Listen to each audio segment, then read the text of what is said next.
Alright boys, welcome back to another video. The New York Knicks picked up a 115-109 win over the Washington Wizards. In the first half, I did not feel very good. The Knicks just couldn't get stops. They couldn't make anything. The Wizards just were red hot. It was ridiculous. Now, there were a lot of open looks, but even when there was a hand in their face, they just couldn't miss. Like, DeLon Wright hit like 3 early threes. Porzingis went 5 for 5, and it was pathetic, but thankfully the Knicks bounced back. I can't believe we won this game. I'm being completely truthful. If you guys, I'm not saying like, there's no way we're going to win, but like, I don't know how we won this game. It's just insane to think about. We're going to immediately talk about Julius Randle at 46 points, 16 of 29 from the field. I was somewhat multitasking during this game. I was like on my phone and watching it, and every time I looked away, Randall would knock down a jumper. So I just like, okay, the hell with that. I'm putting it away, and I just started watching Randall just immediately just go to work, shot after shot. Surprised he didn't hit 50 in this game. Without him, the Knicks don't remotely come close to this win. 7 of 14 from 3 is insane, and then 16 of 29. 7 of 7 from the line. Julius Randle was absolutely incredible tonight. His confidence has grown. I know he made the All-Star game, and a lot of people, including myself, were like, why?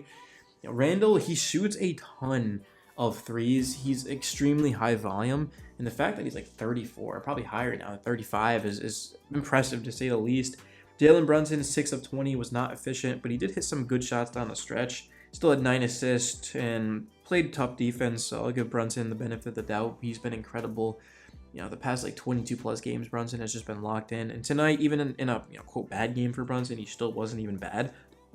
Mitchell Robinson, 10 and 12.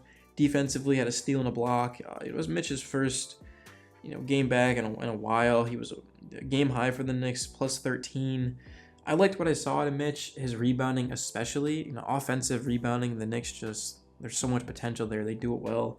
RJ Barrett, 14 points, 28 minutes, 5 of 10 from the field. RJ actually wasn't bad in this game. He was good, but he didn't finish down the stretch because of heart and IQ, which I have no problems with. Both those guys are significantly better defenders and, of course, shooters. But, hey, Brunson, the fact that he had 14 and 28 minutes on efficient splits is a sign in the right direction. And no, I don't think RJ Barrett is a bust or a bad player. He just has not been good this season, to say the least. And he can figure it out. He's 22, and it could be a lot worse, right? Like, it could be. So, Quentin Grimes, 21 minutes, 5 points. Took 4 shots, made 2 of them. Honestly, barely can... I remember... obviously, Grimes knocked down a 3, and, I can say that I remembered it. But, I do in a sense, but I feel like Grimes just kind of was running around tonight. I don't know. All I remembered exactly was just Hart and quickly... And Barrett hit some shots. I don't know. It just was a weird game. There was just no defense played in this at all until the very end. When the Knicks got on that run, there was good defense, but outside of that, I don't know. It just was all I can tell you from the game, and I watched the whole thing, was just Julius Randle went absolutely off. Emmanuel quickly had a good game, and then outside of that, there really wasn't much else to take away. Mitch's return and stuff, the Knicks did a good job getting offensive rebounds, second chance points, but this just wasn't, it was a win, but it was a sloppy ass win. It took Randall to have almost 50 points for the Knicks to beat the Wizards. That just can't happen moving forward. The Knicks aren't going to be able to push up the seeds if they continue to play like this. And just to let you guys know, the Knicks were 49% from the field and 41 from 3.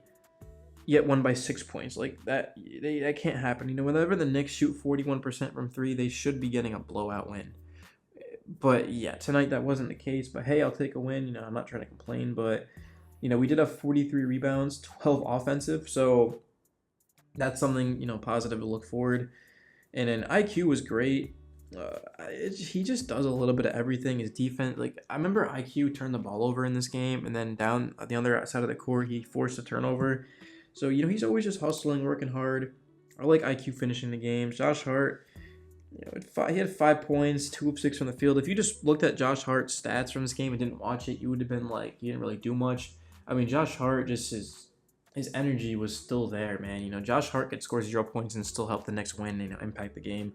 About him, Hartenstein had 10 rebounds in 20 minutes. Yeah, Hartenstein was just getting a ton of rebounds. I didn't think he looked that great tonight, but at least he was contributing in that area, and he was probably he was a -9. He's Hartenstein just wasn't good in this game, but he is a huge part of our team moving forward, and yeah, we need him. So, and yeah, like again, a bad game, 4-10, really can't complain too much about that.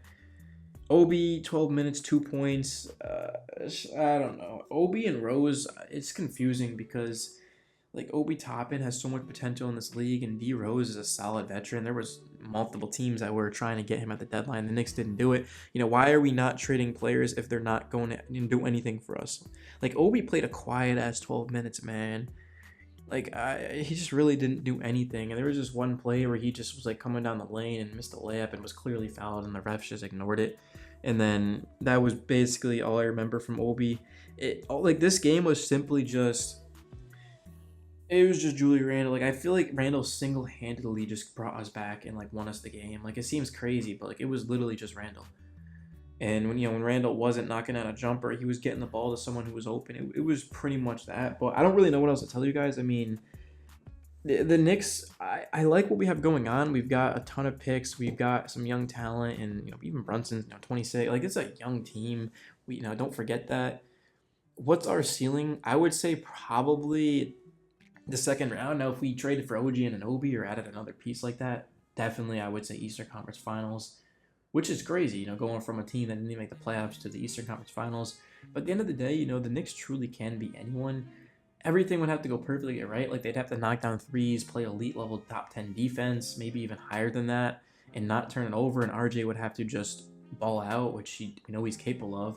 Like the Knicks certainly can beat anyone. Will they? Probably not. I mean, this was just a year or two for everyone to improve and get better at. I think next season the Knicks will be a lot more aggressive in trades and free agency. But this year it's just about, like I said, getting better, winning as many games as we can. It could be a lot worse. It truly could be. It could be a hell of a lot worse. If you've been a Knicks fan like me, your whole life for a long time at least, you'll know what I'm saying. I mean, we've had some completely garbage teams. This is not a garbage team. This is actually a pretty good team. It just could be better. I don't know. I don't know if Coach Tibbs the guy. And I know I've said things about like we'll never win with Tibb and Randle, and I don't think we'll ever win a championship with Randle and Coach Tibb. But again, I not even Randle. Like we can win with Randle but not as our first or second option. Like let's say, who's an example, guys? Shea. I don't know if that's probably a bad example. I have no idea. I'm not saying like a top 10 play. Dame? No, not Dame and Brunson. Who would work with like Brunson and Randle? I don't know if Shea. I mean, Shea's a good defender though. I feel like that would work. Shea is a number 1, a number 2 Brunson, number 3 Randle, number 4 RJ. Like that legitimately, and then you get rid of Tibb. Like that would win a championship. Let's just wait. Like let's just hold our picks and our young players and just go out and get a star. Man, Shea's probably never going to be available, but like that's kind of it, man. But let me know if you agree or disagree with that take. I don't even know, but yeah, peace.